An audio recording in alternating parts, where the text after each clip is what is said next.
Sa nakaraang video ay nasaksihan natin sila Lee Yun Xiao na nakalabas na sa Rainbow Fog subalit sa hindi inaasahang pagkakataon ay bigla silang pinalibutan ng mga battleship. Sa bawat battleship ay nakalagay ang kanilang kinabibilangan sect na kung tawagin ay Limitless Sect. Galit na galit ang mga miyember nito nang harapin nila sila Lee Yun Xiao. Si Elder Duan naman ay walang paki sa mga battleship at masaya pa ito nang makita na sila ay kabilang sa Limitless Sect dahil isa itong patunay na matagumpay na silang nakabalik sa Verdant Seaport. Nainsulto naman ang isang miyembro ng Limitless Sect sa ginawang pagtawa ni Elder Duan dahil ang kanilang grupo ay nagpagod ng 3 buwan para paslangin ang isang 4th-tier beast na kung tawagin ay Golden Mystic Sikaw subalit na baligwala ito dahil sa kanila.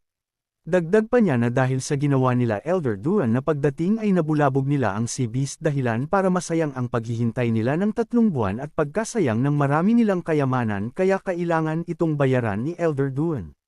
Sumama naman ang tingin ni Elder Duan sa kanila dahil sa kanyang narinig na kailangan niyang magbayad.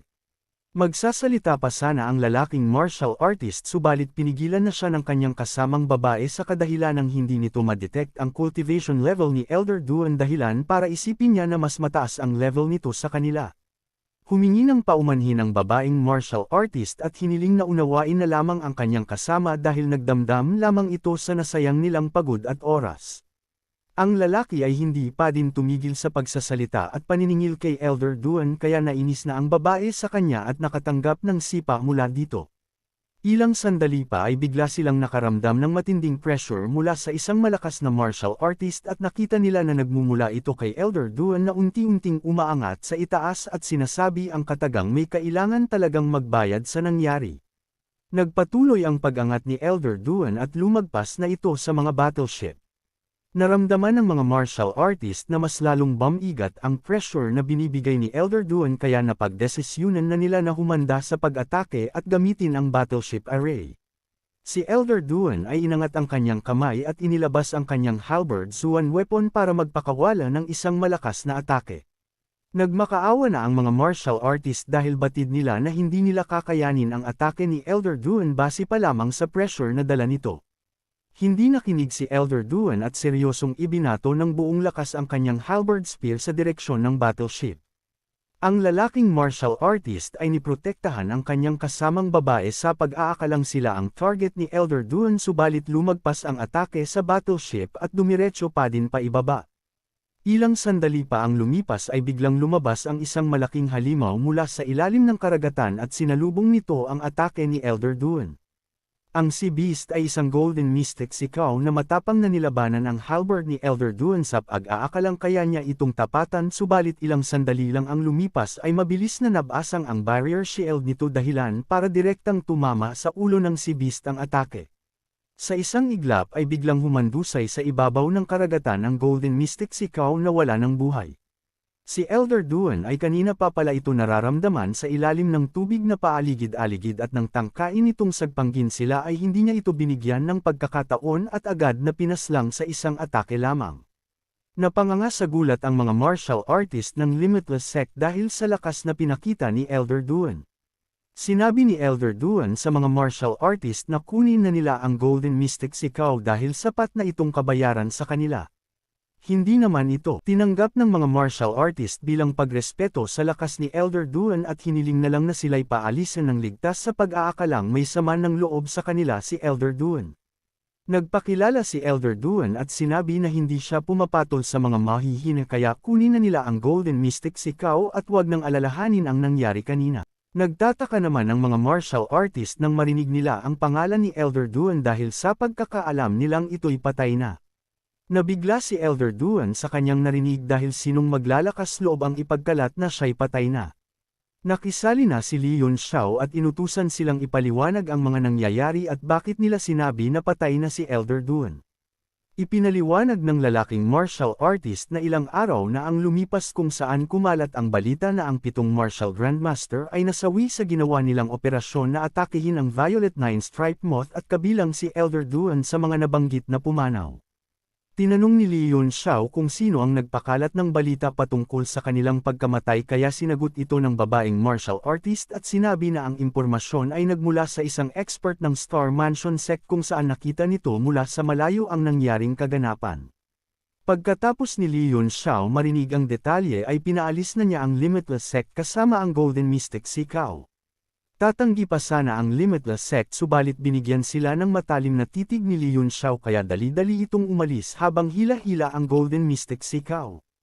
Tinanong ni Elder Duan kay Li Yunxiao kung ipapaalam ba nila sa buong Verdancy Port ang kalokohang ginawa ng Star Mansion Sect. Sinabi ni Li Yunxiao na mayroong kabilang na 5 sect ang nasangkot sa gulo na ginawa ng Star Mansion Sect na bagamat mahihina ang 5 sect kumpara sa Star Mansion Sect ay sapat na yun kung magtutulong-tulong ang 5 para kalabanan ang Star Mansion Sect. Plano ni Li Yunxiao na pag-away-awayin ang lahat para sila'y magkagulo at sa gitna ng gulo ay magawa nilang manakaw ang 6th-tier Green Phoenix battleship ng Star Mansion Sect. Sinang-ayunan agad ito ni Elder Duan sa umpisa subalit nang matauhan ito ay bigla siyang nagulat sa huling sinabi ni Li Yunxiao na planong pagnakawan ang Star Mansion Sect. Hindi pumayag si Elder Duan sa nais mangyari ni Li Yunxiao dahil bagamat kaya nila itong gawin sa branch ng Star Mansion Sect ng Verdancy Port ay sobra itong delikado dahil maari silang madiskubre at singilin ng main Star Mansion Sect. Ipinaalala naman ni Li Yunxiao na ang Star Mansion Sect ay tinangkang paslangin ang kanyang buhay at idagdag pa niya na ang pagdedeklara na silang lahat ay patay na. Batid ni Li Yunxiao na magiging malaking gulo kung malalaman nilang buhay pa pala si Elder Duan at natitiyak niyang hindi hahayaan ng Star Mansion Sect na makapagsalita si Elder Duan patungkol sa mga nangyari. Natauhan naman si Elder Duan sa sinabi ni Li Yunxiao na katotohanang wala na siyang ibang pagpipilian kundi labanan ang Star Mansion Sect kahit gawin man nila o hindi ang nais ni Li Yunxiao na pagnanakaw ng 6th-tier Green Phoenix battleship. Nakapag-isip-isip na si Elder Duan at buo na ang kanyang loob na kalabanin ang Star Mansion Sect kasama si Li Yunxiao. Mabilis na naglakbay sila Li Yunxiao para makapunta agad sa Verdancy Port at magkalat ng lagim. At kasalukuyan itong inaayos ng mga refiner ng Star Mansion Sect na sobrang nahihirapan kahit na marami na silang nagtutulong-tulong. Habang sila ay sinusubukang i-repair ang formation ng battleship ay may narinig silang baguhang boses mula sa likuran kaya napahinto sila at lumingon. Laking gulat nila nang makita nila ang batang si Li Yunxiao na nakapasok sa 6th-tier Green Phoenix battleship. Dahil sa sigaw ng mga refiner ay naalarma ang mga gwardya ng Star Mansion Sect at agad nagtungo sa kinaroroonan ni Li Yunxiao. Ang mga gwardya ay mayroong lakas na 8-star martial lord at tinanong nito si Li Yunxiao kung paano siya nakapasok sa battleship nang hindi nalalaman ng mga gwardya. Hindi sila pinansin ni Li Yunxiao at diretsyong nagtungo sa sirang formation ng battleship. Dahil sa ginagawa ni Li Yunxiao na panghihimasok ay nagsimula ng umatake ang mga gwardya subalit kahit na magtulong-tulong pa sila ay hindi nila magawang tamaan si Li Yunxiao habang sila ay isa-isang natutumba hanggang sa ang leader na lamang ng gwardya ang natira. Gamit ang 4th-tier Zuan artifact ay buong lakas nitong inatake si Li Yunxiao mula sa likod na nagawa naman niyang mapatama subalit ginamit ni Li Yunxiao ang unyielding tyrant physique at madali lamang niya itong nasalo. Gamit ang kanyang mga kamay ay winasak ni Li Yunxiao ang 4th-tier Zuan weapon ng gwardya at habang hindi ito makapaniwala sa kanyang nakikita ay pinakain siya ni Li Yunxiao ng isang matinding suntok. Tumalsik ang gwardya at bumangga sa pader na kinalaunan ay nagkabali-bali ang buto dahil sa lakas ng impact. Hindi naman makapaniwala ang mga kasama nito sa ginawa ni Li Yunxiao na wasakin ang 4th-tier Zuan weapon gamit lamang ang lakas ng mga daliri na maging ang isang martial emperor ay hindi kayang gawin ito. Naglabas si Li Yunxiao ng malakas na aura dahilan para matakot at maihi ang mga gwardya at hinayaan na si Li Yunxiao sa nais nitong gawin. Lumapit si Li Yunxiao sa core ng battleship at napagtanto na mas malala pa pala ang kalagayan ng 6th-tier Green Phoenix battleship at malaki-laki pa ang kanyang gagastusin para lamang maayos ito. Sinimulan na ni Li Yunxiao kontrolin ang 6th-tier Green Phoenix battleship at mabilis naman niya itong nagawa. Ilang sandali pa ang lumipas ay nakaramdam na sila ng malakas na pagyanig mula sa labas at batid nila na mayroong nangyayaring matinding labanan doon ng mga malalakas na martial artist. Si Li Yunxiao ay hindi ito pinansin at nagpatuloy na lamang sa kanyang ginagawa. Maya-maya pa ay dumating na din ang Martial Emperor na si Shu Feng kasama ang mga elder na Martial Grandmaster sa kanilang sect subalit huli na ang lahat dahil madami-dami nang napaslang si Elder Duan na disciple mula sa Star Mansion Sect. Tinanong ni Shu Feng kung sino sila Elder Duan at bakit nila kinakalaban ang Star Mansion Sect.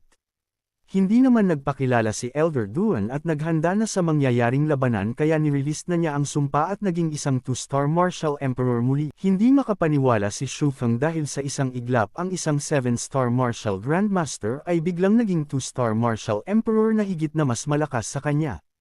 Ang mayabang na si Shu Feng kanina ay biglang nagpakumbaba sa harap ni Elder Duan at tinanong ito kung anong nagawa nilang kasalanan sa kanya. Hindi pinakinggan ni Elder Duan si Shu Feng at bigla niya itong inatake na nagawa namang mailaga ni Shu Feng subalit nasalo ng kasama niyang Martial Grandmaster ang atake dahilan para ito'y masawi. Nagpakilala na si Elder Duan sa kanila at narito siya para maghiganti sa ginawa ng Star Mansion Sect sa kanilang 7 Martial Grandmaster. Agad naman nakilala ni Shu Feng si Elder Duan kaya mabilis itong sumugod kasama ang lahat ng Elder at pinagtulungan si Elder Duan.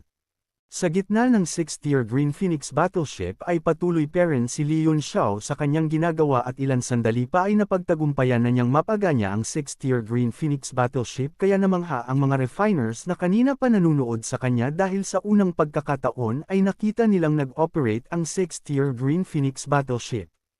Lingid sa kaalaman ng mga refiners na ang 6th-tier Green Phoenix battleship ay sobrang bulok at hindi talaga tuluyan pang naayos at napaganya lamang ito ni Li Yunxiao sa pamamagitan ng pagsunog ng madaming primordial stones para puwersahin ang enerhiya papasok sa battleship. Naglakad si Li Yunxiao para magtungo sa pinaka-navigation panel ng battleship at sinimulang paandarin ito. Sa pag-aakala ng mga nagising na gwardiya na sobrang abala ni Li Yunxiao kaya malabo nitong maiwasan ang atake ay naglakas loob silang sumugod para paslangin si Li Yunxiao subalit sa kasamaang palad ay hindi man lang nila nagawang makalapit kay Li Yunxiao at bigla na lamang silang natunaw nang madikitan sila ng berdeng ilaw na nilabas ng battleship. Sa taas ng battleship ay patuloy pa din ang nagaganap na labanan nila Elder Duan at medyo nahihirapan si Elder Duan sa kanyang sitwasyon dahil isang Martial Emperor at maraming Martial Grandmaster ang kalaban niya. Batid ni Elder Duan na hindi maganda ang nangyayari kung ito'y magpapatuloy dahil limitado lamang ang kanyang oras bilang isang Martial Emperor. Maya-maya lamang ay biglang na-activate na ni Li Yunxiao ang defensive barrier ng battleship dahilan para makahinga ng maluwag si Elder Duan dahil naiwan sa labas ang mga kalaban. Ang buong battleship ay napalibutan ng berdeng barrier at hindi magawang makapasok ng Star Mansion Sect. Kinakabahan na si Shu Feng sa kadahilan ng batid niya na hindi siya patatawarin ng kanyang mga superior kung magkataon na manakaw sa kanya ng tuluyan ang 6th-tier Green Phoenix battleship kaya inutusan niya ang lahat ng Elder na magtulong-tulong sila upang wasakin ang defensive barrier. Nagsimulang umatake ang mga Elder ng Star Mansion Sect kaya nag-alala si Elder Duan at iniasa na lamang kay Li Yunxiao ang mga susunod na mangyayari. Sa loob ng battleship ay sisimula ng gamitin ni Li Yunxiao ang Devilstone Cognate Formation subalit hindi niya ito kayang e-operate mag-isa kaya tinawag niya ang refiners ng Star Mansion Sect para tulungan siya. Sa umpisa ay sinubukan nilang tumanggi subalit wala silang nagawa ng sigawan na sila ni Li Yunxiao at sumunod na lamang sa gusto nito. Isinulat ni Li Yunxiao ang mga gagawin nila sa papel at ibinigay sa kanila dahil balak ni Li Yunxiao na sila ang magpaandar ng main offensive formation ng 6th-tier Green Phoenix battleship habang inaasikaso niya ang ibang bagay. Patuloy pa din ang ginagawang pag-atake ng Star Mansion Sect mula sa labas subalit hindi pa rin nila nababasag ang formation kaya nagtataka sila kung sino ang kasama ni Elder Duan na nagawang ayusin ang sirang 6th-tier Green Phoenix battleship na hindi maayos-ayos sa loob ng isang dekada. Ilang sandali pa ay nagkaroon na ng pagbukas sa barrier ng 6th-tier Green Phoenix battleship kaya agad silang lahat pumasok subalit lingid sa kanilang kaalaman na binuksan talaga ito ni Li Yunxiao para silang lahat ay makalapit sa battleship.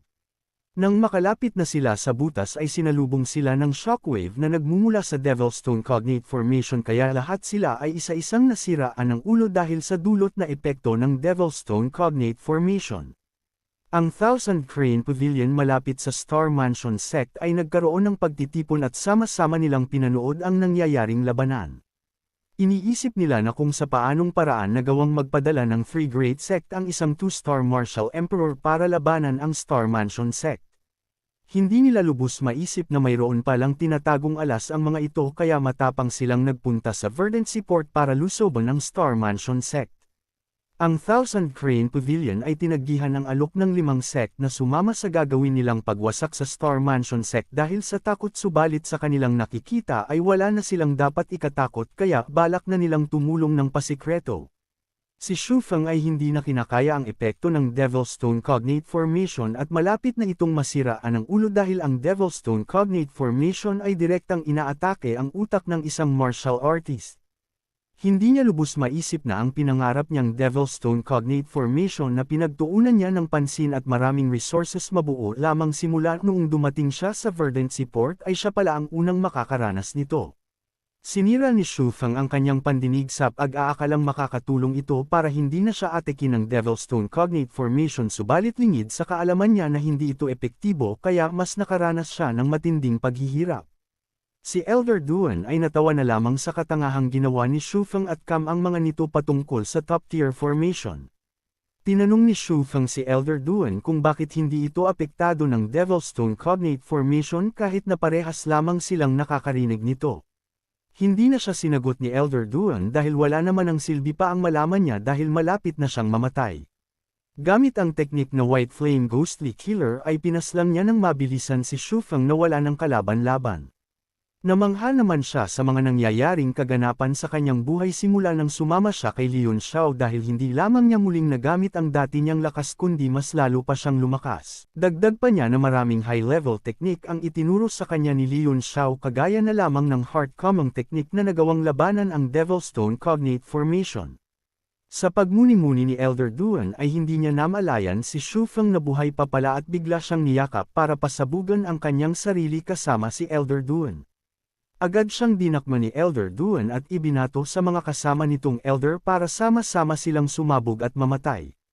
Sumabog si Shu Feng sa taas ng 6th-tier Green Phoenix battleship kung saan naroon ang mga Elder at dahil isa siyang Martial Emperor ay sobrang lakas ng naging pagsabog dahilan para mayanig ang buong paligid at maramdaman ito ng mga nasa lungsod ng Verdant Seaport. Pagkatapos ng pagsabog ay nakita nila na isa-isang nagsisibagsakan ang mga Martial Grandmaster na Elders ng Star Mansion sect kasama si Master Shu Feng na kilalang Martial Emperor sa lugar. Nagsitakbuhan ang mga martial artist palayo dahil maaring ang ilan sa mga ito ay buhay pa at maaring tangkain na higupin ang kanilang Yuan energy para makarecover.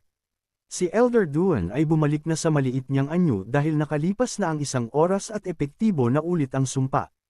Ilang sandali pa ay biglang gumalaw ang 6th-tier Green Phoenix battleship dahilan para magpanik ang lahat dahil sa loob ng ilang dekada ay ito ang pinakaunang beses na umandar ito. Sa isang iglap ay umandar ng mabilis ang 6th-tier Green Phoenix battleship palayo sa lungsod ng Verdant Seaport at naglakbay na sa kalangitan.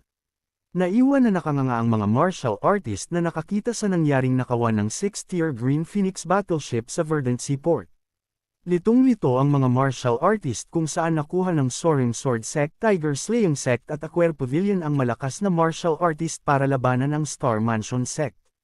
Sa itaas ay nanunood lamang ang 3 Pick 9-star Martial Grandmaster na headmaster ng mga nabanggit na sect at inaalala nila ngayon kung anong mangyayari sa kanila kapag binalikan sila ng main Star Mansion Sect dahil kalat na sa buong Verdant Seaport na sila ang mastermind sa nangyaring gulo. Sa kanilang pag-uusap ay may napansin ng isang headmaster mula sa malayo dahil ang mga natitirang disciple ng Star Mansion Sect ay isa-isang pinapaslang ng mga nakaitim na martial artist.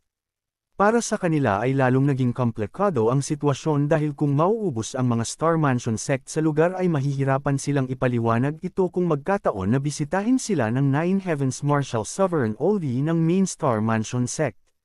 Sa kasalukuyan ay nakalayo na sila Leon Xiao sa lungsod ng Verdant Seaport at nakapark sa isang isla para tignan muli ang 6th-tier Green Phoenix battleship. Si Leon Xiao ay alagaga habang tinitignan ang main control panel ng battleship at galit na galit siya nang malaman niya kung gaano kabulok ang 6th-tier Green Phoenix battleship ng Star Mansion Sect dahil wala itong silbi bukod sa ilang formation at kinakailangan pa ng madaming primordial stone para lamang mapaandar.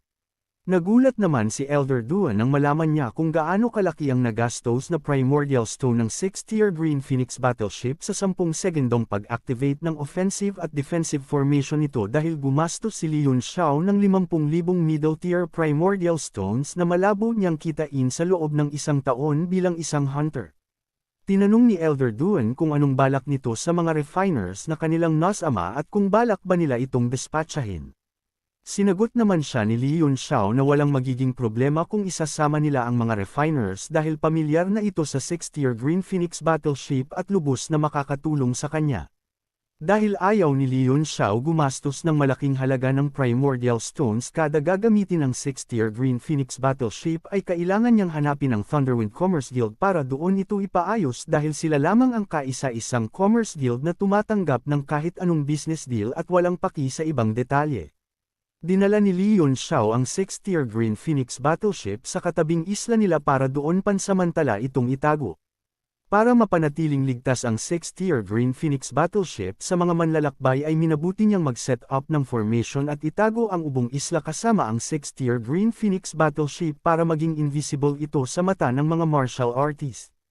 Nilabas ni Lee Yun Xiao ang 4th-tier battleship at umalis na sila para magtungo at makabalik sa Martial Flame City dahil kalahating buwan na siyang hindi nakakabalik doon.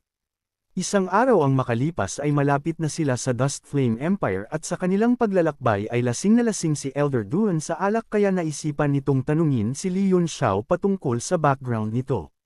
Sinabi ni Lee Yun Xiao na isa lamang siyang City Lord ng Martial Flame City sa maliit na bansa ng Tianshui at katabi ng Dust Flame Empire. Hindi naman naniniwala si Elder Duan sa sinabi ni Lee Yun Xiao dahil ang lakas at kaalaman na taglay ni Lee Yun Xiao ay hindi kayang suportahan ng isang maliit lamang na bansa.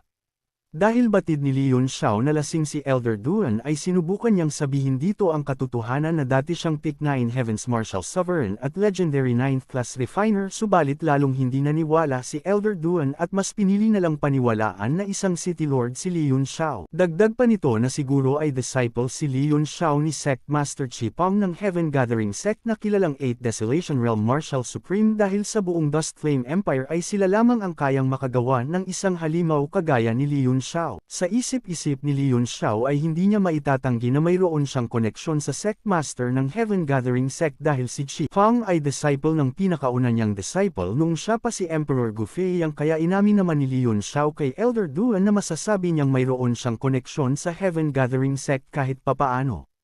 Masaya naman si Elder Duan na nakatama siya ng sagot kaya tinanong ulit niya si Lee Yun Xiao kung anong uri ng koneksyon ang mayroon sila ng Heaven Gathering Sect. Seryosong sinagot ni Lee Yun Xiao na si Chi Pong na isang Martial Supreme ay kanyang Grand Disciple dahilan para matanggal ang kalasinggan ni Elder Duan at sinigawan si Lee Yun Xiao habang naiiyak na lang sa inis dahil sa kasinungalingan ni Lee Yun Xiao. Sumapit na ang kinagabihan subalit hindi pa din nakakarating sila Lee Yun Xiao at sa kasalukuyan ay inaatake ng isang malakas na nilalang ang Martial Flame City at umabot na ito sa puntong nabura ang residents sa lugar at natira na lamang ang pangit na Alchemy Tower. Sa itaas ng Martial Flame City ay may nakalutang na malakas na nilalang at patuloy na inaatake ang Alchemy Tower ni Lee Yun Xiao subalit hindi niya ito magawang wasakin kahit anong lakas ng kanyang atake. Ang martial artist ay inis na habang hawak si Li Yi kaya nang muli niya itong tinanong patungkol kay Lee Yun Xiao at hindi ito nakasagot ay hinulag na lamang niya ito sa ibaba. Bago bumagsak si Li Yi ay naalala niya ang mga kaganapan bago ito mangyari. Nag-isip siya ng mga paraan para isumbong si Lee Yun Xiao sa kanilang sect master subalit biglang dumating ang ancestor ng Xingyang family na si Xingyang Wu sa kanilang Supreme High Palace at pinagpapaslang ang mga disciple dito. Maging ang sect master ng Supreme High Palace na isang 3-star martial grandmaster ay walang nagawa sa harap ni Xingyang Wu at nagkamit ito ng matinding torture mula kay Xingyang Wu dahil hindi nito mapangalanan kung sino ang may gawa ng pagkawasak ng buong angkan ng Xingyang family. Si Li Yi na kaisa-isang natitirang buhay sa kanilang sect pagkatapos mapaslang ang sect master nila ay naisip ang ibato ang lahat ng sisi kay Lee Yun Xiao kaya sinabi niya na maaring si Lee Yun Xiao ang may pagkana ng lahat dahil nakita niya harap-harapan kung paano ni frame up ni Lee Yun Xiao si Xingyang Ming pati na din ang pagnanakaw nito sa Heavenly Obsidian Jade na dahilan ng pagkaubos ng Xingyang family. Dinala ni Xingyang Wu si Li Yi sa Martial Flame City para alamin ang totoo subalit ilang oras na ang nakalipas ay hindi pa din lumalabas si Lee Yun Xiao kaya naisipan niyang wasakin ang buong residence nito. Matapos mawasak ang buong lugar ay wala pa din silang nakukuhang resulta maliban sa napansin niyang kakaibang tower na nanatiling buo pa din kahit na sumalaw na ng maraming atake. Sa pag-aakalang si Leon Xiao ay nagtatago sa loob ng tower ay paulit-ulit niya itong pinaulanan ng atake subalit lumipas na ang ilang oras ay wala siyang napapala dito. Hindi natinag si Xing Yang Wu at pinagpatuloy pa din ang ginagawang pag-atake gamit ang kanyang Lotus-filled flame. Sa itaas ay nagtitipon ang mga Martial Emperor para panuurin ang mga kaganapan at maging sila ay namamangha sa kakayahan ng tower na depensahan ang maraming malalakas na atake. Ilang sandali pa habang inaatake ni Xing Yang Wu ang tower ay biglang niyang naramdaman ang isang nilalang at nang lingunin niya ito ay lumabas mula sa kanyang likuran si Leon Xiao na galit na galit. Nakaramdam ng takot sa dibdib si Xing Yang Wu kahit na isa siyang Pick 9-star Martial Grandmaster sa ginawang pagtitig ni Leon Xiao na isa lamang Martial Lord. Maging ang mga Martial Emperor sa malayo ay nagulat nang makita nila si Leon Xiao na biglang sumulpot nang wala silang kaalam-alam. Kinumpirma ni Li Yi kay Xing Yang Wu na ang dumating ay si Leon Xiao na City Lord ng Martial Flame City. Hindi makapaniwala si Xing Yang Wu sa kanyang nakikita dahil ang isang Martial Lord ay nagagawang baliwalain ang kanyang Lotus-filled flame na maging ang isang Martial Emperor ay hindi ito kayang gawin. Galit na tinanong ni Leon Xiao kung sino siya at bakit niya ito ginawa sa kanyang lungsod. Nagpakawala si Leon Xiao ng matinding aura dahilan para magsitaw-sikan ang mga Lotus-filled flame sa paligid. Naramdaman naman ni Xing Yang Wu na ang kanyang Lotus-filled flame ay nakakaramdam ng matinding takot mula kay Leon Xiao na para bang walang lakas ng loob ang kanyang Lotus-filled flame para labanan si Leon Xiao. Nagpakilala ang ancestor ng Xingyang family at tinanong kung si Leon Xiao ba ang nagwasak sa Xingyang family sa Kapitolyo. Si Leon Xiao ay punong-puno ng galit kaya ni-release niya ang Unyielding Tyrant Physique habang naka-activate ang full control ng Phoenix True Fire dahilan para lalong makaramdam ng takot si Xing Yang Wu. Sinabi ni Leon Xiao kay Xing Yang Wu na nararapat lang yun sa kanyang angkan dahil mayroon silang bagay na hindi dapat nila ginawa. Si Li na nasa gitna ng labanan ay nagpagulong-gulong palayo dahil unti-unti na siyang nasusunog ng Lotus-filled flame. Ipinangako ni Leon Xiao na uubusin niya ang buong angkan ng Xingyang family kaya maging si Xing Yang Wu ay hindi na makakaalis pa ng buhay sa kanyang lungsod. Naiabangan naman si Xing Yang Wu kay Leon Xiao kaya naghanda ito ng isang malakas na atake para kay Leon Xiao. Ilang sandali pa ay binitawan na niya ang kanyang atake at namuo ang maraming ulan ng Lotus-filled flame patungo kay Leon Xiao subalit nang makalapit na ito kay Leon Xiao ay biglang natakot ang Lotus-filled flame at nag-iba ng direksyon. Hindi makapaniwala si Xing Yang Wu na natatakot ang kanyang Lotus-filled flame kay Leon Xiao kaya umatake itong muli subalit kagaya ng nauna ay wala itong epekto. Gamit ang full control ng Phoenix True Fire ay malaya ni Leon Xiao na nagagawa ang mga pambihirang bagay. Nagpatuloy si Xing Yang Wu sa kanyang atake sa pag-aakalang magtatagumpay siya kahit na isang beses subalit bigo siyang magawa ito kaya napaupo na lamang siya sa takot. Nang titigan ni Xing Yang Wu si Leon Xiao ay unti-unti na niyang naunawaan na si Leon Xiao ay nagmamay-ari ng apoy na higit na mas mataas sa kanyang Lotus-filled flame. Si Leon Xiao ay plano ng paslangin si Xing Yang Wu gamit ang kanyang Unyielding Tyrant Body subalit bigla siyang napahinto dahil sa unti-unting pagkalas ng control niya sa Phoenix True Fire. Ngayon lamang napagtanto ni Leon Xiao na kahit nalaman na niya ang paraan ng pag-control sa Phoenix True Fire ay hindi pa din yun sapat para magamit niya ito ng walang limitasyon dahil ang kanyang katawan ay lubos na mahina pa. Si Xing Yang Wu ay natauhan at naunawaan na ang apoy ni Leon Xiao ay kabilang sa Ancient Divine Flames na nagmula sa Ancient Times. Dahil nakita ni Xing Yang Wu na nahihirapan si Leon Xiao sa kanyang harapan ay susubukan na sana niyang paslangin ito para makuha ang apoy ni Leon Xiao subalit bago pa man siya makalapit ay hinarangan na siya ng halberd na ibinato ni Elder Duan. Lumabas na si Elder Duan at sinabi kay Leon Xiao na wala na siyang utang sa kanya dahil parehas na silang niligtas ang buhay ng isa't isa. Ang mga Martial Emperor na nanunood sa itaas ay nagulat sa bagong dating na 2-star Martial Emperor dahil hindi nila ito namalayan na nasa malapit lamang. Si Elder Duan ay masaya dahil may nakatagpo siya na may kakaibang apoy na mas malakas sa gamit niyang apoy kaya inalok niya si Xing Yang Wu na ibigay na lamang sa kanya ang Lotus-filled flame at palalayain siya nito. Si Xing Yang Wu ay hindi pumayag dahil batid niya na kahit pa isang Martial Emperor ang kalaban niya ay lamang pa din siya dahil ang Lotus-filled flame ay may lakas na hindi kayang tapatan ng basta cultivation level lamang. Nagsimula ng maglaban ang dalawa habang ang mga Martial Emperor na nasa malayo ay inisip kung sino ang Martial Emperor na dumating at bakit hindi nila ito kilala. Silang lahat ay kinakabahan at hindi magkaroon ng lakas na tulungan si Xingyang Wu dahil sa takot na baka kabilang ang Martial Emperor sa Hidden Sect o sa kabilang rehiyon ng kontinente. Ang kontinente ay nahahati sa 4 na rehiyon at ang Southern Region na kanilang kinabibilangan ay ang pinakamahina kaya naman hindi nila magawang magpadalos-dalos ng desisyon. Pinag-iisipan nila kung huhulihin ba nila sila Li Yuanshao para malaman kung sino ang backer nito subalit nagdadalawang isip sila kung kaya ba nilang harapin ang mga susunod na mangyayari. Batid nila na ang 3 rehiyon ay pinupuntirya ang kanilang rehiyon dahil sa nalalapit na pagbabukas ng Mount Miro na magaganap sa Southern Region kaya inaakala ng ilan sa kanila na ang mga nagsilabasan na genius sa Dust Flame Empire gaya ni Li Yuanshao ay mga disciple na ipinuslit ng 3 rehiyon. Ipinag-utos ng pinakamataas na opisyal sa kanila na simula ngayon ay walang magtatangkang gumawa ng gulo sa Martial Flame City pansamantala at pabayaan na muna ito hanggang sa matapos ang Mount Miro. Tinanong ni Old Zhu si Elder Zin kung kakayanin ba ni Xingyang Wu ang 2-star Martial Emperor. Sumagot naman si Elder Zin na magagawa lamang manalo ni Xingyang Wu gamit ang kanyang Lotus-filled flame kung ang Martial Emperor na kalaban ay walang malalim na karanasan sa pakikipaglaban. Si Elder Duan ay batid na lugi siya sa kanilang labanan kahit na lamang siya sa level dahil hindi magawang malabanan ng kanyang apoy ang Lotus-filled flame kaya napagdesisyonan niyang gumamit ng ibang teknik at iyon ay ang Water Element Control. Gamit ang Water Element Control ay nagawa ni Elder Duan na papuntahin sa ibang direksyon ang atake ni Xingyang Wu. Hindi naman makapaniwala si Xingyang Wu na ang isang fire user ay gumagamit ng Pure Water Element martial skill sa kanyang harapan. Si Elder Duan ay masaya dahil nagamit na niya ang mga bagay na natutunan niya kay Tai Fei noong nagpapalipas oras sila sa gitna ng karagatan. Maging si Li Yuanshao ay namangha sa ginawa ni Elder Duan dahil alam nito ang kanyang mga ginagawa. Si Elder Zin ay nawalan na ng pag-asa na manalo pa si Xingyang Wu dahil sa kanyang nakikita ay may sapat na kaalaman at kahusayan sa pakikipaglaban ang Martial Emperor na kalaban.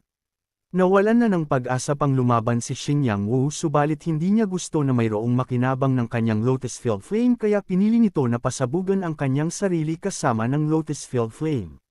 Nagalit si Elder Duan dahil halos lahat ng kanyang nakakalaban ay laging pinipili na pasabugan ang kanilang sarili sa tuwing malapit na itong mga matalo. Si Xingyang Wu ay hindi lamang nais isama sa hukay sila Elder Duan at Li Yuanshao dahil nais niya ring isama ang buong Martial Flame City kaya nais niyang pasabugan ng sabay ang Lotus-filled flame at ang kanyang energy core. Ang mga takot na Martial Emperor ay isa-isa nang nagsitakbuhan at hindi na ginampanan ang kanilang tungkulin na protektahan ang mamamayan bilang protector ng Dust Flame Empire. Si Xingyang Wu ay malapit na saanang magawa ang kanyang nais subalit hindi pinayagan ni Li Yuanshao na ito'y mangyari kaya ginamit niya ang mental pressure mula sa Alchemy Tower para magulo ang utak ni Xingyang Wu panandalian.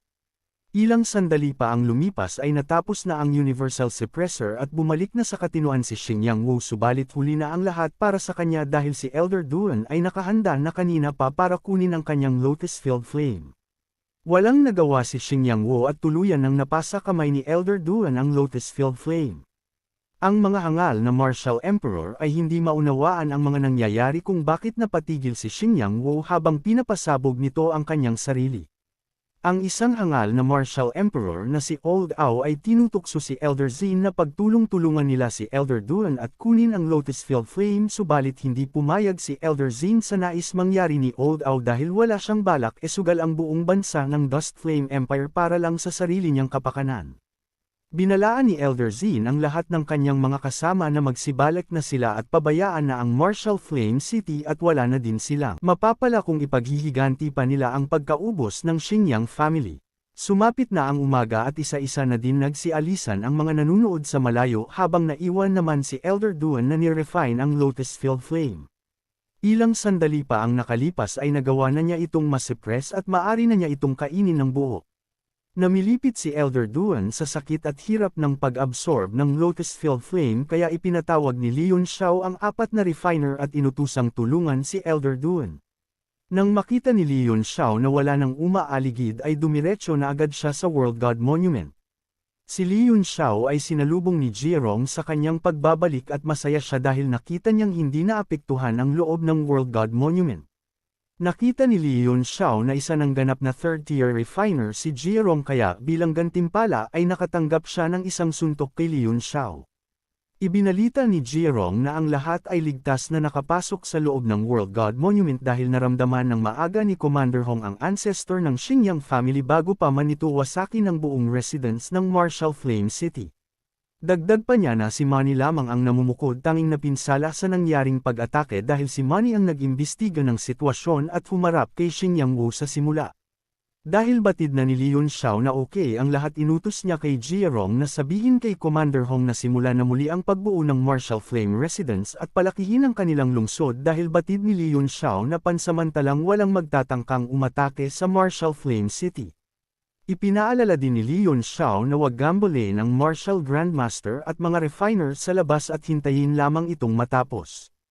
Nagtungo na si Li Yunxiao sa kuweba kung saan naruroon si Meng Wu at sa kanyang paglalakad ay nasalubong niya ang Thunder Beast na nalampasan ang sarili nitong limitasyon at naging 6th-tier Thunder Beast. Hindi makapaniwala si Li Yunxiao na nagawang malampasan ng Thunder Beast ang limitasyon ng kanyang bloodline at nagkaroon ito ng mutation. Tinignan ni Li Yunxiao kung anong nangyaring mutation sa Thunder Beast at laking gulat niya nang makita niya ang maliit na legendary Demon Beast bloodline sa dugo ng Thunder Beast na talaga namang kamangha-mangha. Nais man ni Li Yunxiao subukan ang improvement sa lakas ng Thunder Beast subalit may kailangan siyang unahing importanteng bagay kaya sinipa na lamang niya ito para magbantay sa pasukan ng kuweba at walang sino man ang papapasukin sa loob. Nilapitan ni Li Yunxiao ang walang malay na si Meng Wu at nabubuhay na lamang sa tulong ng formation. Bukod sa walang malay ay walang ibang problema si Meng Wu kaya mataas ang tsansa na matagumpay na magamot ni Li Yunxiao ang spirit ni Meng Wu. Nilabas na ni Li Yunxiao ang spirit nourishing wood para simulang ang paggagamot nang biglang dumating ang mga commander para puntahan si Li Yunxiao subalit hindi sila nakadiretso dahil ang Thunder Beast ay nagbabantay sa pasukan at pinipigilan silang makapasok sa loob. Gamit ang teknik na Spirit Training Arts Kakunshedang ay lumabas ang maraming hand energy sa likod ni Li Yunxiao na tinutulungan siyang e-proseso ang Spirit Nourishing Wood. Makalipas ang 2 araw ay nagawa na ni Li Yunxiao na matanggal ang impurity sa Spirit Nourishing Wood at maari na itong kainin ng kahit sino man. Dagdag pa niya na kung ang isang refiner ay ang makakain nito ay tiyak ang pag-angat nila ng isang tier subalit wala si Li Yunxiao balak ibigay ito kanino man maliban kay Meng Wu. Habang pinagmamasdan ni Yunxiang si Li Yunxiao ay hindi niya maiwasan na makita si Emperor Gu Feiyang sa kanyang dahil marami silang pagkakaparehas. Inisip na lamang ni Yunxiang na siguro ito'y dahil si Li Yunxiao ay disciple ni Emperor Fu Feiyang. Ilang sandali pa ang nakalipas ay kinalong na ni Li Yunxiao si Meng Wu para ibigay dito ang gamot at habang ginagawa ito ni Li Yunxiao ay nakaramdam ng inggit si Yunxiang kay Meng Wu at iniisip kung ano kayang pakiramdam kung siya ang nasa kalagayan ni Meng Wu. Habang lumalandi sa isip si Yunxiang ay sinisimulan naman ni Li Yunxiao na turuan si Meng Wu ng isang pambahurang spirit training art na kanyang magagamit sa pag-ensayo habang unconscious pa ito. Narinig ni Yunxiang ang mga binigkas ni Li Yunxiao na mantra kay Meng Wu at nagkaroon siya ng matinding reaksyon mula rito na para bang alam niya kung ano ito. Ilang sandali pa ay naririnig na din ng lahat sa World God Monument ang spirit training art na binibigkas ni Li Yunxiao na labis ikinagulat ng mga refiners. Si Jirong ay naunawaan na ang spirit training art na binigkas ni Li Yunxiao ngayon ay mas mataas sa spirit training art na binigay sa kanya ni Li Yunxiao. Matapos ang ilang oras ay natapos na si Li Yunxiao sa kanyang ginagawa at ibinaba na niya si Meng Wu dahil nagawa na niya ang kanyang parte at nakadepende na ang lahat kay Meng Wu simula ngayon. Umalis na si Li Yunxiao palabas habang si Meng Wu naman ay nagkaroon na ng malay dahil nagawa na nitong lumuha subalit nagpanggap itong hindi pagising sa kadahilanang nahihiya siya kay Li Yunxiao. Si Li Yunxiao ay sinalubong ng mga commander para tanungin kung saan ito nanggaling. Sinubukan ng kanyang lolo na isang martial king na suntukin ang katawan ni Li Yunxiao subalit imbis na masaktan si Li Yunxiao ay namaga ang kamay ni Li Chunyang. Nilabas ni Li Yunxiao ang kanyang aura para makita nila na isa na siyang martial lord na labis ikinagulat nilang lahat. Lahat ng commander ay nanliit sa sarili dahil sa talento ni Li Yunxiao dahil sa loob lamang ng kalahating buwan nitong paglalayag ay naging isa na agad itong martial lord mula sa martial great master. Habang ang lahat ng commander ay umiiyak ay natuwa naman si Li Chunyang dahil ang kanyang apo ay isang genius. Tinanong ni Li Chunyang kay Li Yunxiao kung kailan ito balak na maging isang Nine Heavens Martial Sovereign na labis ikinabigla ng mga commander dahil sa buong Southern Region ay walang makagawa noon kaya iniisip nila na malabo yung mangyari. Sa pag-aakalang si Li Yunxiao ay sisang-ayon sa kanila ay bigla itong nagwika na ang pagiging Nine Heavens Martial Sovereign ay hindi ganon kadali subalit hindi din ganon ka-imposible kaya ang magagawa lamang nila ay magpatuloy ng magpatuloy at wag hihinto. Biglang nagsidatingan ang mga refiners at mga kaibigan ni Li Yunxiao, kaya napatigil ito sa pagsasalita. Subalit itinuloy muli ni Li Yunxiao ang kanyang sinasabi na ang cultivation ay isang bagay na hindi mo maaring puwersahin kaya kailangan ng proseso. Bago pa man makalapit ang mga kaibigan niya ay seryoso niyang sinabi na susubukan niyang umangat sa Nine Heavens Martial Sovereign sa loob ng 2 o 3 taon. Natahimik ang lahat ng nakarinig at napahinto sa sinabi ni Li Yunxiao na maging si Meng Wu ay nagkaroon ng kaunting reaksyon. Hindi matanggap ng mga commander ang kaiabangan ni Li Yunxiao kaya binaon nila ang kanilang mga sarili sa pader.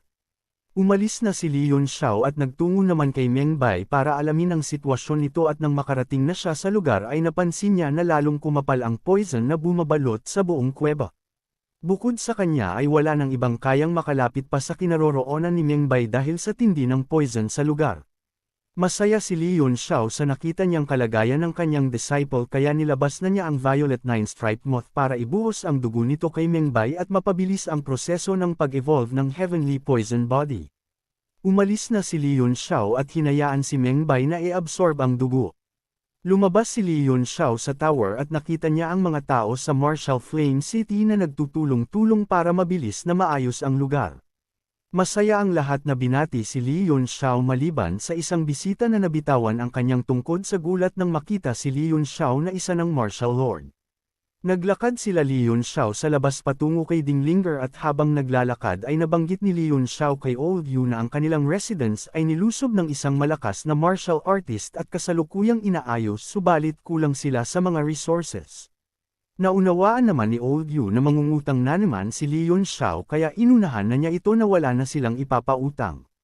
Nagalit naman si Li Yunxiao sa inaste ni Old Yu kaya binigyan niya ito ng masamang titig. Napaatras si Old Yu at nakaramdam ng takot sa ginawa ni Li Yunxiao kahit na isa siyang 8-star Martial King. Dahil nawala na sa mood si Li Yunxiao ay hindi na siya dumiretso kay Ding Linger at inutos na lamang kay Old Yu na kung nais nilang makipag-usap ay magtungo na lang sila sa Martial Flame City. Si Old Yu ay nakiusap at humingi ng tawad kay Li Yunxiao kaya sa huli ay napilitan si Li Yunxiao na magtungo kay Ding Linger. Sakay ng battleship ay mabilis silang nakarating sa lugar subalit bago pa man sila makapasok ay ramdam pero ni Li Yunxiao ang pagkairita at walang tiwala ni Old Yu sa kanya kaya kinompronte niya ito. Sinabihan niya si Old Yu na dahil sa ginagawa niya ay lalong lumalaki ang compensation ng Commerce Guild sa kanya at kung magpapatuloy ang pagiging mahina ang isip nito sa pakikipagsalamuha ay tiyak ang pagkalugi ng Commerce Guild nila. Ng tao. Nagalit si Old Yu at hindi na nakapagtimpi kaya lumabas na ang dahilan kung bakit hindi gusto ni Old Yu si Li Yunxiao at ito ay dahil batid na niya at ng lahat ng noble family na si Li Yunxiao ang may pukana ng pagkawasak ng Xingyang family kaya ang buhay ni Li Yunxiao ay bilang na lamang para sa kanya dahil anumang oras ay wawasakin na ng ancestor ng Xingyang family ang Martial Flame City. Lingid sa kaalaman ni Old Yu na naresolba na ang problema ni Li Yunxiao sa Xingyang family dahil wala naman ang natitirang miyembro ito. Dagdag pa niya na nasisigurado niya na kaya siya pinatawag ni Ding Linger ay mas lalo pang papaigtingin nito ang suporta sa kanya dahil sa mga puntong ito ay si Li Yunxiao na lamang ang inaasahan ni Ding Linger na magliligtas sa kanilang Commerce Guild. Napaisip si Old Yu sa mga sinabi ni Li Yunxiao at habang siya ay natahimik ay binalaan siya ni Li Yunxiao na ito na ang huling pagkakataon na papatulan niya si Old Yu at kung mangyari itong muli ay pababayaan na niya sila at puputulan ang lahat ng koneksyon sa Tianyuan Commerce Guild.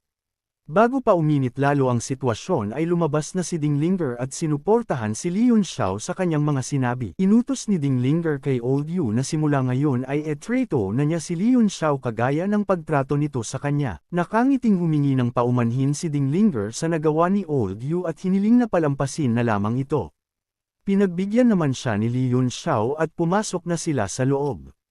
Naiwan si Old Yu sa labas at naisip ang mga pagkakamali na nagawa niya na paulit-ulit nire-resolba ni Dinglinger. Bilang pangbawi ay niyaya ni Dinglinger si Li Yunxiao sa kanyang private room imbis na sa meeting hall ng Commerce Guild. Ipinaghanda ni Dinglinger si Li Yunxiao ng isang tea na mataas ang kalidad dahil sa loob ng ilang libong taon at sa malamig na klima ay 2 lamang na piraso ng dahon ang naproduce nito. Na-appreciate naman ni Li Yunxiao ang tea na inihanda ni Dinglinger dahil para sa kanya ay ilan lang ang maaring may kukumpara na tea sa kanilang iniinom. Masaya si Dinglinger sa kanyang narinig dahil marunong magbigay ng komplimento si Li Yunxiao. Namangha si Dinglinger sa demanor at bilis ng cultivation level na pinapakita ni Li Yunxiao. Sa unang tingin ay iisipin na si Li Yunxiao ay gumamit ng madaming elixir para umangat ang kanyang cultivation level, subalit nang pinagmasdan niya itong mabuti ay nakita niya na ang enerhiya na nagmumula kay Li Yunxiao ay mas malinis at mas solid kumpara sa kanya. Si Dinglinger ay hindi na nagpaligoy-ligoy pa at dinirekta ng sinabi kung bakit niya si Li Yunxiao pinatawag at ito'y patungkol sa 5 Mystic Realm. Bago pa man sabihin ni Dinglinger ang nais niyang sabihin ay nahulaan na ito ni Li Yunxiao na patungkol sa Mount Meru. Namangha si Dinglinger dahil maging yun ay alam ni Li Yunxiao. Ang Mount Meru ay ang itinuturing na paradise ng lahat ng martial artist dahil sa angkin nitong ganda at lakas at kapal ng ki na mula pa sa ancient times. Tinanong ni Dinglinger kung tingin ba ni Li Yunxiao na ang Mount Meru ay kusang nabuo o nilikha ng isang makapangyarihang nilalang. Ipinaliwanag ni Li Yunxiao kung ano ang paniniwala niya patungkol sa 5 Mystic Realms ng kontinente kung saan kabilang ang Mount Meru at sinabi niya na maaring ang mga ito ay hindi nilikha ng isang malakas na nilalang mula sa ancient times kundi kabilab sa 5 great sect na pinakamalakas sa ancient times na nawala sa paglipas ng panahon at bumabalik-balik lamang sa kontinente sa hindi malamang dahilan. Bumilib si Dinglinger sa lawak ng pangunawa at kaalaman ni Li Yunxiao na higit sa kanyang inaakala. Dagdag pa niya na nakaraan lamang ay sumama siya sa kanyang ama para pag-usapan ang bagay na ito dahil ang Mount Meru ay muli na namang magbubukas ngayong taon kaya inaanalisa na nila kung sino lamang ang maaring makapasok dito. Nabigla si Li Yunxiao sa kanyang narinig dahil wala siyang kaalam-alam na ngayon na pala ulit ang nakatakdang taon na lalabas ang Mount Meru. Ipinaliwanag ni Dinglinger na hindi pa nila tiyak na kung kailan ang eksaktong araw na pagbukas nito, subalit nalaman na ng 3 pinakamalakas na empire sa buong kontinente kung saan ito magbubukas at ito'y sa southern region kung saan nakatayo ang Dust Flame Empire. Natuwa naman si Li Yunxiao sa kanyang narinig dahil nagkataon pa na nasa kanilang rehiyon na punta ang Mount Meru at sigurado siya na ang buong kontinente ay kasalukuyang nagkakagulo patungkol dito. Sinabi naman ni Dinglinger na hindi si Li Yunxiao nagkakamali dahil ang mga superpowers ng iba't ibang rehiyon ay kasalukuyang gumagawa ng kahit anong paraan, may puslit lamang ang kanilang disciples para makapasok sa Mount Meru. Hindi naman nila masisisi ang mga malalakas na forces sa kontinente dahil normal na itong kaganapan sa bawat Mystic Realm na lalabas.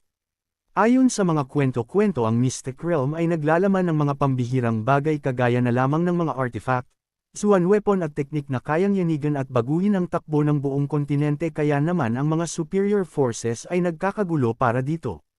Sumang-ayon naman si Li Yunxiao sa sinabi ni Dinglinger dahil noong siya pa si Emperor Gufeiyang ay hindi siya magiging isa sa pinakamalakas na nilalang sa buong mundo kung hindi dahil sa nakuha niyang teknik sa isa sa mga Mystic Realm. Tinanong siya ni Dinglinger kung anong masasabi ni Li Yunxiao sa binigay niyang impormasyon. Natuwa naman si Li Yunxiao at masaya na sinabing nasasali siya sa magiging kaganapan sa Mount Meru kahit anong mangyari. Napaisip naman si Li Yunxiao na kaya pala pinabayaan sila ng mga noble family kahit na winasak niya ang isa sa kanila ay dahil nag-iingat ang mga ito na makalikha ng mas malaking gulo na makakaapekto sa darating na Mount Meru. Nanghihinayang si Li Yunxiao na kung alam niya lamang na may ganito palang kaganapan ay mas lalo niya pa sanang ginulo ang buong Dust Flame Empire. Si Dinglinger ay hindi makapaniwala na hindi pa din kontento si Li Yunxiao na nawasak na niya ang isang noble family. Makalipas ang ilang sandali ng pakikipag-usap ay nagpaalam na si Li Yunxiao kay Dinglinger at agad na umalis para makapaghanda sa mga susunod niyang hakbang, at naiwan naman si Dinglinger na malungkot dahil hindi niya nakuha ang nais niyang mangyari. Iniisip ni Li Yunxiao na magandang pagkakataon ito para sa Martial Flame City dahil hindi problema sa kanila kung ilan ang makapasok sa kanila dahil kahit isa lamang ang makapasok sa ay magagawa niyang madala ang lahat ng kwalipikado sa Martial Flame City sa pamamagitan ng World God Monument. Ilang sandali pa ay nakabalik na si Li Yunxiao sa Martial Flame City at agad na ibinalik sa dating anyo ang World God Monument para madala ito sa kanyang consciousness. Dahil ang Soul Key sa paligid ng Martial Flame City ay sobrang mahina ay kailangan niyang ilipat ang World God Monument sa mas mayamang Soul Key na lugar. Dumating si Elder Duan at laking gulat niya nang makita ang ginawa ni Li Yunxiao. Binati naman siya ni Li Yunxiao dahil isa na siyang 3-star Martial Emperor subalit hindi ito kinatuwa ni Elder Duan dahil wala na siyang maitago kay Li Yunxiao na sikreto. Pinatigil ni Li Yunxiao si Elder Duan sa kanyang kalokohan at sinabi na sumama sa kanya dahil magtutungo sila sa Supreme High Palace. Nais ni Li Yunxiao na kunin ang lahat ng Soul Key sa Supreme High Palace dahil isa ito sa may mayaman na Soul Key sa buong Dust Flame Empire. Habang nilalakbay nila ang direksyon patungong Supreme High Palace ay bigla silang inatake gamit ang Energy Sword mula sa ibaba. Nailaga naman ito nila Li Yunxiao at agad na inatake ang martial artist sa ibaba gamit ang battleship. Ibinagsak ni Li Yunxiao ang battleship sa martial artist dahilan para maputulan ito ng paa. Nagpakilala ang martial artist na kabilang sa 100 Sword Sect at inaangkin nito ang teritoryo ng Supreme High Palace. Hindi ito pinansin ni Li Yunxiao dahil mayroon siyang nakitang kakilala na nasa paligid lamang. Abangan sa susunod nating kwento ang pag-evolve ng World God Monument at ang ikalawang godly technique na makukuha ni Li Yunxiao mula rito. Sa pagpapatuloy din ng kwento ay muling magtatagpo ang landas nila Li Yunxiao at ng kauna-unahang Grandmaster na nakalaban ni Li Yunxiao mula sa Supreme High Palace.